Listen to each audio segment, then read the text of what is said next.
Hello everyone, welcome back. This is Engineer Hussein Mosapi.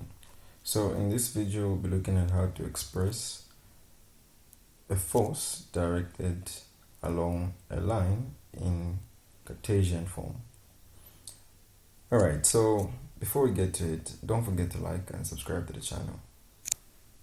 Alright, so when it comes to us expressing a given force directed along a line in Cartesian form,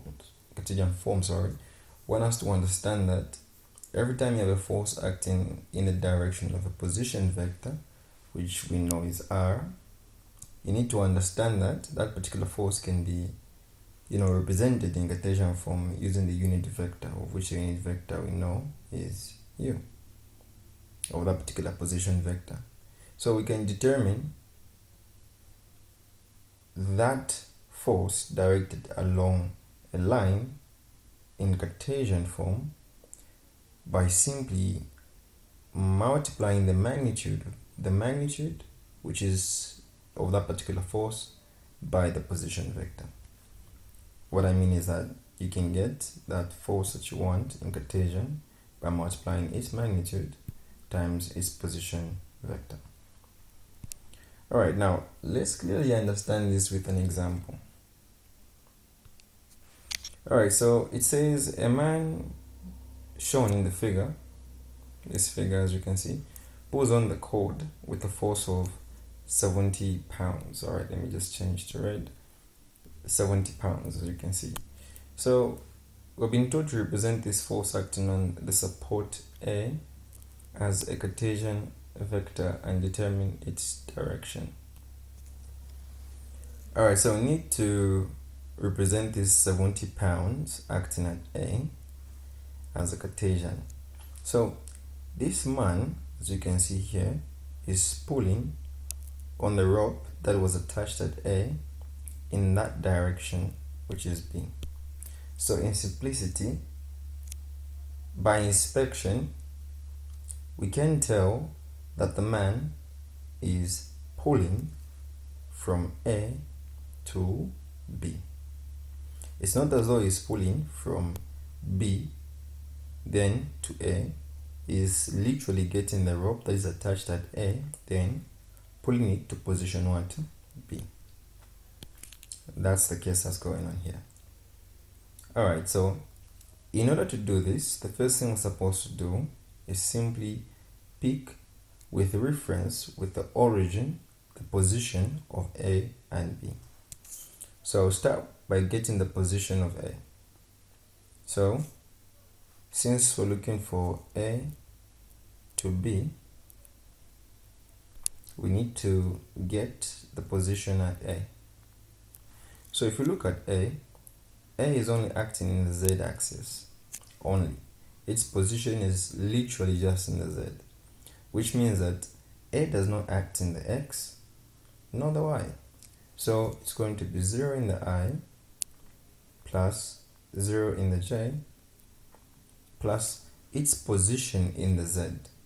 Now remember, we're picking with reference with the origin. The origin is at this point, the 0 point. So from the origin to the position A, what is its value in the z-axis? As you can see, we've been given 30 feet.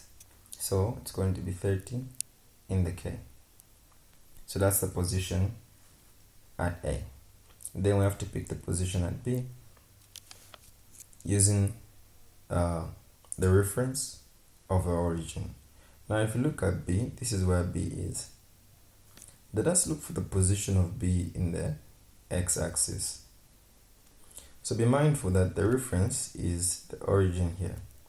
So the origin, we need to see and understand to say that B is here, but our reference point is there. So from the reference point to where B is, what is our position? So from B, I can follow the trace of the triangle of the rectangle drawn as my reference, then go downward and look at the value of the position in the x, as you can see, of which I'm having this 12.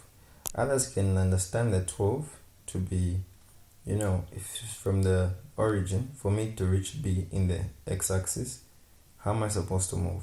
I move 12 feet in the x, then I move 8 feet in the y, then I'll move 6 feet in the z to reach B. So my interest is to move from the reference point to where B is, but only moving in the x, which means I only move 12 feet in the x. So I'm having 12i. Then I need to know my position in the y-axis. Now from the reference point, which is this point here, for me to reach B, remember, I knew that my position in the x is 12, that's why I moved 12 feet in the x, but I'll move 8 feet in the y to reach B. So in the y-axis, I have 8 feet. So that will be 8 feet.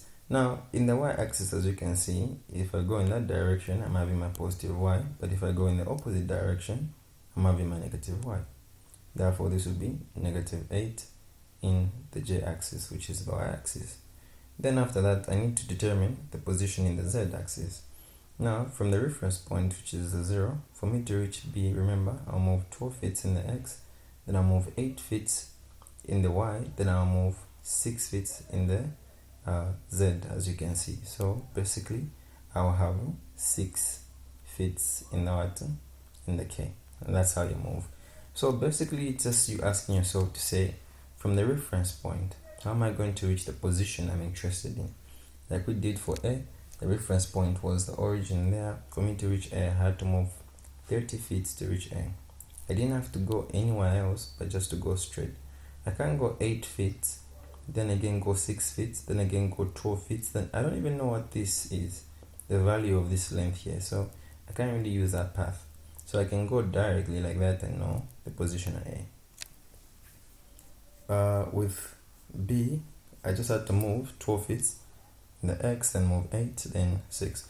Now, I'm being very much precise with the position because that's why most students make a lot of mistakes. So bear with me on the positions and please understand. So now we know that it's from A to B because you're pulling the cord that was attached at A to the position now that you have created, which is B. Now remember, as you are moving from A to B, it simply means that this will simply be B minus what? A. And you get the position of B, which will be 12. Then you get minus 8 there and 6. Then you get the positions in A. You have 0, 0, and 30.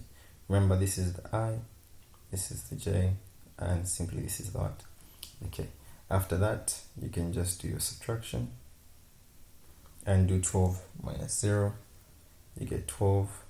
Get say minus 8 minus 0, that's minus 8. 6 minus 30, you get minus 24.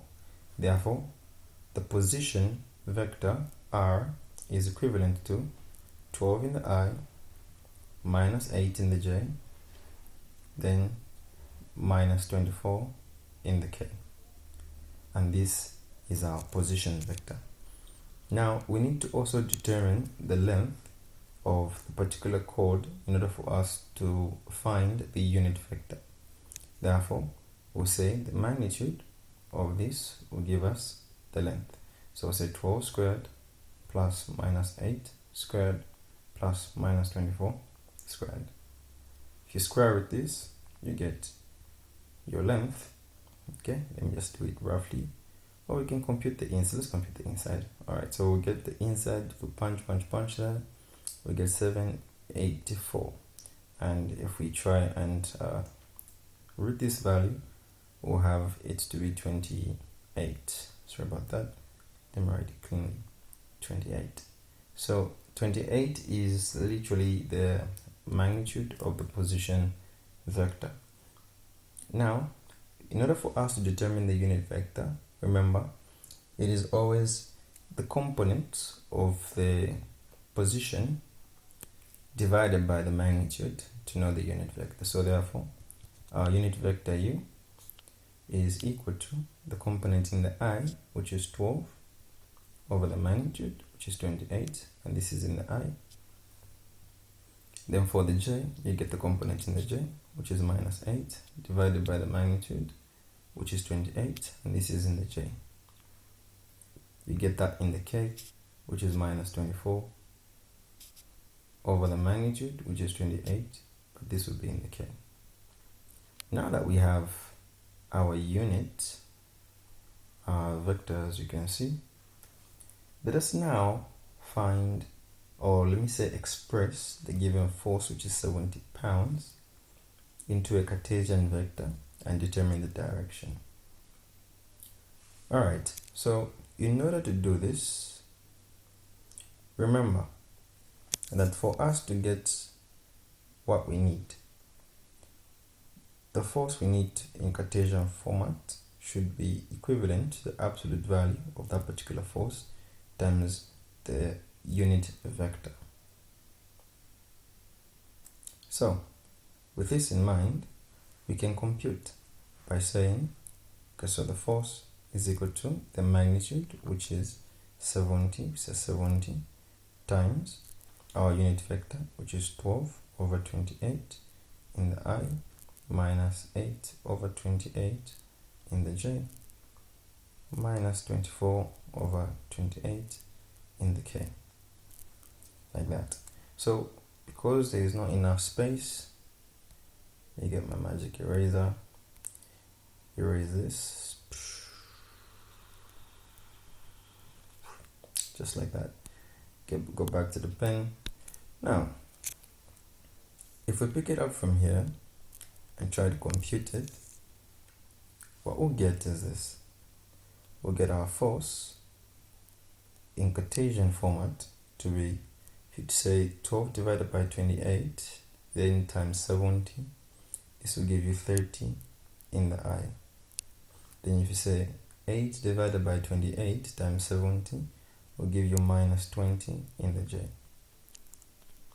Then if you do 24 divided by 28 times 70, because it's negative, and like we had for the j, we'll get negative 24, sorry, not 24, you get 60 in the k.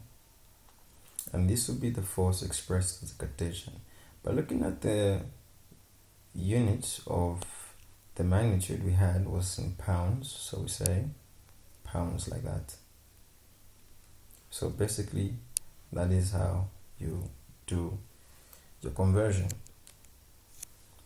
Now that we have it in Cartesian vector format, we can quickly look for each direction, because I've also been asked to determine the direction.